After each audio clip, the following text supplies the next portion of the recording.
Трагедијата во Кочани прва во фокусот денеска на седницата за пратенички прашања, откако опозицијата обвини дека се води селективна правда за истрагата во Кочани и не се апсат актуелни функционери.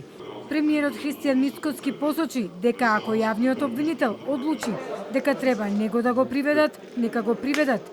Потенцираше дека обвинителството ја води истрагата за несреќата во Кочани, а не владата, и дека обвинителството кажува кој ќе биде опфатен со неа. После повеќе од еден месец можеме јасно да заклучиме дека кај највисоките владини функционери не постои морална вертикала, дека не постои чувство на морална одговорност и затоа денес немаме ниту една оставка од морални причини. Ова е поразителна за една влада после несреќа од вакви размери и со толков број на изгубени човечки животи. Но за моралот не се дискутира, тоа е лично чувство кое човек или го има, или го нема. Истрагата ја води јавниот обвинител, не јас, не владата. Ако јавниот обвинител одлучи дека мене треба да ме приведат, еве тука министерот за внатрешни работи, нека ме приведат, одма истиот момент. 7 години, 8-9 години не затваравте, не приведувавте и до ден денеска се уште ВМРО ДПМН е под прогон на обвинители и судии од времето кога СДСМ ги бираше. На седницата се постави и прашање до министерот за култура Зоран Љутков, кое се однесуваше за неисплатените плати, непочитувањето на колективниот договор за исплатата на платите на културните работници.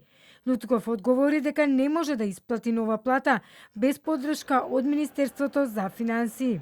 Кажавте дека сте биле член на СКРМ во време на потпишување на колективниот договор и јас очекувам, бидејќи вие секогаш сакате правда и исправување на криминал, дека доколку нешто било незаконско во тој колективен договор, требало да реагирате и да укажете како што денес тврдите.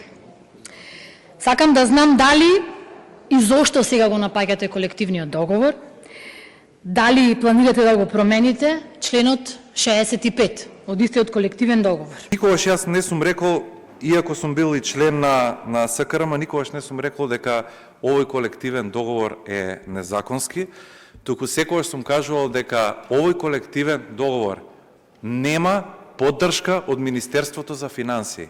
И вие тоа го знаете уште со самото подпишување, сте биле министер за култура, го подпишал еден министер кој што поима немал што подпишува и немал направено анализа какви штети ќе ни направи во културата и оно што го кажа премиерот дека ќе ја прелие чашата, дека ќе не донесе до 90% да земаме плати, а 10% да земаме за програмски активности. Надополнувајќи информацијата за имотот на партијата Левица, која ја обзнани на претходната седница за пратенички прашања.